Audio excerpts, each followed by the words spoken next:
언론과 인터뷰를 했죠. 민주당에 전문위원이 들어오고 의원들이 들어오지 않았어요? 저한테 제보한 사람이 가면은 사령관이 해유당했다라고 이야기를 하고 있어요. 동의 안 하겠죠? 절대 그런 적 없습니다. 저 있었어요. 양심 고백하겠다고 해서 갔어요. 어디다 대고 회유를 했다고 합니까? 그 말을 좀 가려서 하세요. 하셨잖아요, 회유했다. 제보자 이야기라고 제가 아니 제보자 얘기를 아니 제 얘기를 들으세요. 저한테 전화했으면 자세히 얘기해 줬을 거 아니에요. 최소한적으로 제보가 오면 한 사람 정도는 더 팩트 체크를 하는 게 청문회 특위위원회 자세 아니에요? 그냥 질러대면 됩니까? 지금 그렇게 물타기하실 거예요? 물타기라뇨. 최혜병 죽인 사람이 당신 아니에요? 그럼 저도 제보 받았어요. 제보 받았어요. 저도. 싸가지? 말 함부로 사과하세요. 싸가지라뇨. 제가 사실대로 얘기를 지금 드리고 있잖아요. 싸가지라뇨. 선을 넘네? 해보자는 거요?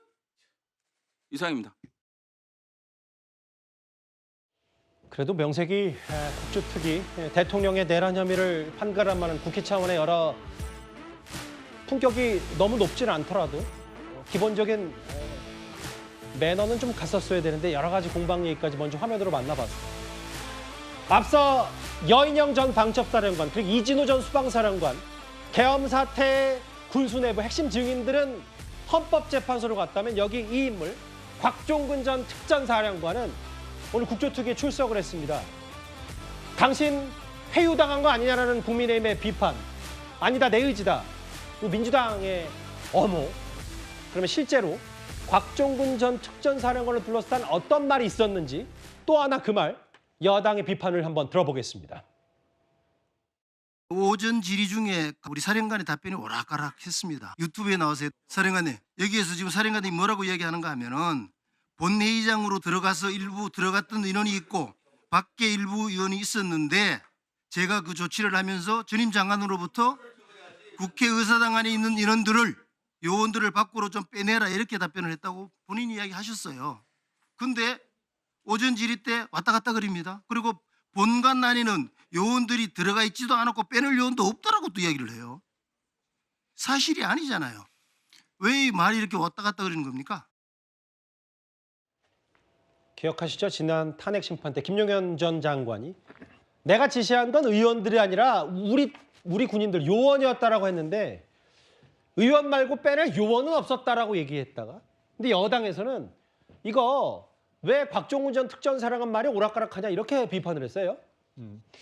저는 오늘 언급은 안 됐지만 처음에 이제 곽종근 전 사령관이 김명주 의원 만났을 때 그 민주당 유튜브에 출연한 거 아닙니까? 예. 그때 뭐라고 얘기했냐면 대통령하고 전화 한 통화를 했다고 그랬습니다. 그리고 뭐라고 했냐? 예. 어디쯤인가 병력 위치를 물었다고 했습니다. 근데 그 이후에 이 특전사령관의 말씀이 점점 아주 구체화되고 있지 않습니까? 그러니까 모든 것들이 항상 보면 첫 진술이 굉장히 중요합니다. 본인이 봤을 때 이 상황이 문제라고 생각을 했다면 그 당시에 대통령이 이런 지시를 했다 이랬어야죠. 근데 그러지 않았습니다. 근데 그 말이 나온 그 상황이 뭐냐면 예. 민주당 의원들을 만나서 유튜브를 찍고 난 다음입니다. 그렇기 때문에 국민의힘이나 국민들 입장에서는 과연 이 사람이 진실을 말하고 있는 건지 아니면 계엄 이후에 떠밀리듯이 어떤 여론을 보가면서 본인이 봤을 때는 뭔가 이렇게 얘기하는 게 앞으로 소위 말해서 유리하다고 생각하는지 그거에 대해서 생각할 수밖에 없다고 저는 보고 있거든요. 예. 그런 측면에서 봤을 때 국민의힘 의원이 이거 관련해서 뭐 회유가 있었던 거 아니냐 그런 질문은 저는 굉장히 타당하다고 봅니다. 예. 무엇보다도 김병주 의원 같은 경우는 대장 출신 아닙니까? 그렇다면 지금 이 특전사령관과 어떤 관계에 있었는지 알아보니까 좀 서로 어떤 관계가 있었다 그런 제보를 받았다는 거 아닙니까? 예. 근데 그 제보에 대해서 민주당 부승찬 의원이 당신이 해병대원을 죽었다 이런 제보 받았다 이거하고 그 제보의 간격은 비교할 수 없는 겁니다. 그런 측면에서 저는 사실상 이틀막을 했다고 볼 수밖에 없고요. 또 하나 제가 부승찬 의원이 어떻게 저는 기억되냐면 예. 대통령실 이전하는 거 있지 않습니까? 그거 관련해서 내내 주장했던 게 천공이 개입을 했다고 얘기를 했습니다. 근데 수사를 했죠. 조사를 했죠. 그때 나왔던 게 백재권 교수입니다. 예. 풍수지리학자이고 관상학자인데 이거 가지고 하니까 또 민주당에서 뭐라고 얘기했냐. 아니 뭐 관상학자한테 알겠습니다. 그렇게 얘기했느냐. 예. 근데 이재명 대표의 부인이죠. 김혜경 씨가 이분을 만나서 본인이 영부인이 될 알겠습니다. 상인지 예. 묻기도 했습니다. 예. 그런 측면에서 제가 볼 때는 충분히 문제를 제기할 수 있는 차원이었다 이런 말씀을 드립니다. 뭐 너무 논점을 확장하실 필요는 없고요. 그 이동학 의원님 네. 이 부분이에요. 그러니까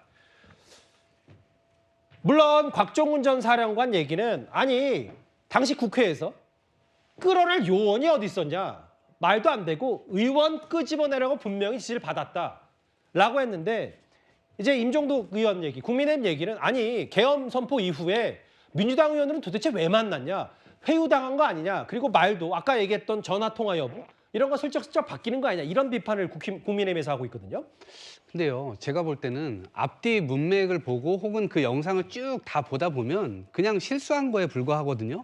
그러니까 저건 단어 하나를 실수했을 뿐이지 전체 맥락을 요원으로 놓고 보면 이야기가 안 돼요. 의원으로 놓고 보면 이야기가 됩니다. 왜냐하면 왜 요원들을 끄집어냅니까? 끄집어내기를? 이 앞뒤 말이 안 맞잖아요. 그리고 국회의원들이 표결 직전에 있었기 때문에 국회의원들을 끄집어내라라고 하면 당연히 말이 맞는 거죠. 그리고 유리창 깨고 군인들이 들어갔는데 누가 누구를 과연 끄집어낸다는 말입니까? 그러니까 이게 앞뒤가 지금 맞지 않는 말이고 윤석열 대통령 변호인이 저거를 어거지로 법정에서 얘기를 했는데 그거를 지금 국민의힘 국회의원이 국회에서 지금 확대 재생산하고 있는 겁니다. 그래서 사실은 곽종근 이 사령관의 이야기가 증언이 오염됐다라고 하는 어떤 것을 만들려고 하는 것이 아닌가 저는 의심이 되고요. 지금 저분은 어저께도 뭐 노트라고 해가지고 시종일관 본인이 어떤 이 위치에 있었는지 그리고 어떤 이야기를 들었는지 어떤 행위들을 했는지 이거를 글로 본인이 검찰 가서 진술한 거 외에도 본인이 따로 다 쓰고 그것을 다 공개를 하고 있습니다. 예. 본인이 지금까지 국민들을 속여서 혹은 사람들을 속여가지고 얻을 수 있는 이익이 뭔가요? 평생을 군에 알겠습니다. 충성을 다했고 국민들 지키기 위해서 저 업을 했었는데 이제 와가지고 저 거짓말할 이유가 뭐가 있습니까? 결국에는 본인이 목숨 걸고 어찌 보면 지금 그 상태에 들어가 있는 상황인데 진실밖에 답이 없다 이렇게 생각하기 때문에 저는 진실을 말할 가능성이 크다고 봅니다. 일단 앞서 이진우 전 수방사령관은 그런 지시를 받은 적이 없다고 헌법재판소 대심판정에서는 얘기를 했지만 국회에서 곽종훈 전 사령관은 다른 얘기를 하고 있습니다. 그런데 오늘 국조특위에 또 한 명의 증인이 나왔습니다. 기억하시죠? 노상원 전 사령관. 계엄 비선으로 지목됐던 노상원 전 사령관인데요. 그의 단골이었다는 그 무속인이 국회에 직접 나왔습니다. 2022년 2월부터 24년 1월까지 노상원 전 정보사령관이 수십 차례 방문을 했죠. 네. 예. 그 처음에는 이제 개인적인 운세를 물어봤는데 2024년부터 그 나란 일을 언급했다고 그렇게 말씀하셨습니다. 네? 3년도부터요. 그래서 첫 번째 물어보면 배신자 색출을 위한 군인 명단을 제시하면서 그 점괘를 의뢰했다고 하는데 그런 적이 있습니까? 군인이라는 걸 인지를 하셨는가요? 군인이라고 설명을 다 해주셨고요. 아, 이미 아. 다 파악을 해가지고 오신 상태였었고요. 나와 뭔가 문제를 만들었을 때 끝까지 함께할 수 있는지를 질문을 많이 하셨었어요. 배신할 사람이 누구냐? 이렇게 좀 그 배신이라는 표현을 사용하면서 물었다는 거죠. 나와 뭔가 함께 했을 때 끝까지 따라올 수 있는지를 많이 물어보셨고요. 그 네. 군인들마다의 운을 많이 물어보셨어요. 이 군인이 뭔가 음. 더 올라갈 수 있는 자리가 있는지, 뭔가 올라가다가 뭐 멈춰지지 않을 것인지를 많이 질문하셨던 것 같아요.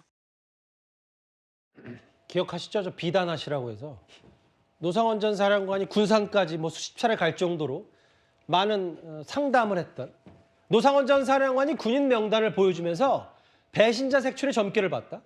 김용현 전 장관 이름과 생년월일을 갖고 와서 장관이 되는데 문제 없냐고 물었다. 근데 이제 오늘 국회에서 저 증언을 들었고 저도 봤는데 근데 이 부분이 있을 거예요, 김준욱 대변인. 물론 이 얘기야 뭐 계엄의 비선 아니냐, 노상원 전 사령관이 어떤 행동들을 계엄 직전에 했는지를 알아볼 수 있지만 결정적으로 이 내란 혐의 국정조사특별위원회의 어떤 핵심 증언이 될지 이건 좀 더 들여다봐야 되는 문제 아닌지 모르겠어요. 그렇죠. 오늘 아마 저 비다나 씨라는 그 증인이 이제 오늘 국회에 불려 나온 건 이제 노상원 씨가 이것을 오랫동안 준비했다. 계엄에 대해서 오랫동안 준비했다. 이런 과정들에 대해서 확인하기 위해서 아마 오늘 증인으로 이렇게 출석을 요구받았던 것 같습니다. 그러니까 노상원 씨가 평상시에 본인의 점괘라고 할까요? 뭐 이런 부분들뿐만 아니라 예. 누구랑 함께 무엇을 도모하려고 오랫동안 준비했던 이런 과정들이 있었다. 그것이 2022년부터 한 2년여 동안 수십여 차례에 대해서 이런 과정들을 겪었다라는 것이 일반적이라면은 본인이 전역한 이후에 군인들의 어떤 생년월일이라든가 이런 걸 가지고 와가지고 점괘를 볼 이유가 전혀 없는 거죠. 특히 김용현 전 국방부 장관에 대해서 이 사람이 어디까지 갈 수 있겠냐, 장관이 될 수 있겠냐, 그리고 이 사람 누가 나를 배신할 것이냐 하고 물었다라는 것은 뭔가 큰 거사를 준비할 때 그런 하는 행동들이 아니겠느냐, 이런 부분들을 확인하는 것이고, 예. 단지 이 김용현 장관과의 관계, 뭐 노상원 씨가 어떤 누구와의 관계를 갖고 있었느냐 하는 것이 중요한 것이 아니라, 노상원 씨는 이미 김용현 전 국방부 장관과 상당히 오랫동안 이 비상계엄이라는 이런 부분들을 준비했던 과정들이 있었고, 그 과정 속에서 자신에게 충성할 수 있는, 자신과 늘 끝까지 함께 갈 수 있는 사람들을 이런 점괘를 통해서 알겠습니다. 확인했다 하는 부분들은 이것을 통해서 뭐 알 수 있는 게 아닌가 싶습니다. 오늘 국조투기의 주변 얘기와 함께 전직 특전사령관의 증언을 두고 당신 회유당한 거 아니다, 이런 갑론을박 얘기까지 헌법재판소 탄핵 심판과 맞물려서 하나하나 만나봤습니다.